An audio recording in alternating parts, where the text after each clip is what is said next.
This is WVUA 23 News at 10. Good evening and thanks for joining us. I'm Tamika Alexander. In tonight's top story, Alabama hospitals and nursing homes were awarded $80 million to continue the fight against COVID-19. WVUA 23's Olivia Paul has more on how this funding will impact the state's medical facilities.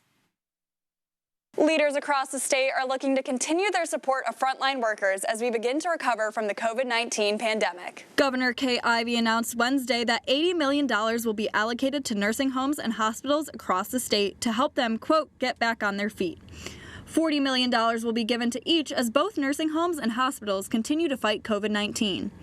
Don Williamson, president of the Alabama Hospital Association, says that as the pandemic seems to near its end, we must continue to focus on supporting those who have been on the front line for the past 2 years. Williamson said, quote, Alabama's hospitals and their staff have remained at the forefront of the pandemic response, providing care to their communities 24 hours a day, 7 days a week. This financial assistance is part of the ongoing commitment of the administration and the Alabama legislature to ensure Alabama's hospitals remain operational, preserving access to care for all Alabamians, end quote. John Matston, spokesperson for the Alabama Nursing Homes Association, says he's also thankful for Ivey's support and for lowering case numbers, but the funding is still much needed. We'll use this to purchase PPE.